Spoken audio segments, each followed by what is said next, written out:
GB হাসপাতালে চিকিৎসারত রোগীদের পরিবার পরিজনদের সহায়তায় এগিয়ে এলো জিবি হাসপাতালের রোগী কল্যাণ সমিতি ও রোটারি ক্লাব। রোগীর আত্মীয় পরিজনদের এখন থেকে 10 টাকার বিনিময়ে মধ্যাহ্ন ভোজনের ব্যবস্থা করল তারা।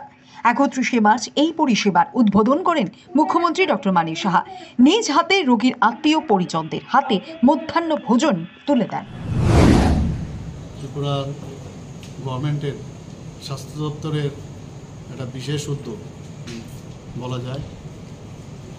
এখানে রোগী কল্যাণ সমিতি এবং রোটারি ক্লাবে যৌথ উদ্যোগে জিবি হাসপাতাল এবং আগরতলা গভর্নমেন্ট মেডিকেল কলেজে আমরা সবাই জানি যে এখানে একটা বিরাট চাপ, প্রচুর পেশেন্ট রাজ্যের বিভিন্ন প্রান্ত থেকে এখানে আসে।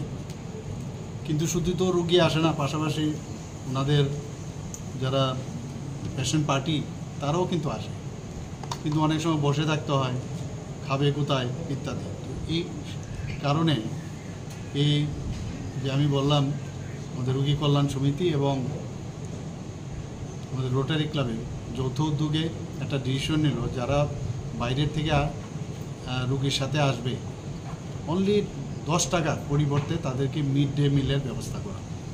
আমি যা দেখলাম এখানে মানে ভাতের সাথে ডালের ব্যবস্থা আছে, সবজির ব্যবস্থা আছে, তাছাড়া ডিমের ঝোলও দেখলাম এখানে, আমি নিজেও দিলাম আজকে। তো এটা সাংঘাতিক একটা বিষয় যে 10 টাকার বিনিময়ে তো এত কম পয়সায় তো একটা মিল হতে পারে। এরকম একটা মিড ডেলের ব্যবস্থা করেছে। আমি রোটারি ক্লাবের যারা আছেন এখানে তাদেরকে আমি ধন্যবাদ দেব, আর কেওসকেও আমি ধন্যবাদ দেব যে এরকম একটা সুন্দর একটা কাজ ওনারা করেছেন এবং এটা মানুষের কল্যাণেই সেটা হচ্ছে। আমরা একটার পর একটা আমরা করে যাচ্ছি। আপনারা জানেন যে বাজেটও আমরা একটা প্রকল্প আমরা রেখেছি, যাতে বাইরের থেকে যখন পেশেন্টরা আসবে তাদের যারা পেশেন্ট পার্টি যারা আছে তারা আসার পর অনেক সময় শুধু তারা না, বাইরের থেকে অন্য কাজেও যখন আসবে শেল্টার হাউস আমরা একটা তৈরি করছি, সেখানেও থাকা এবং খাওয়ার একটা ব্যবস্থা আমরা করছি। একের পর আমরা বিভিন্ন স্বাস্থ্য দপ্তরের বাজেটও আপনারা দেখেছেন, অনেক জিনিস আমরা করছি।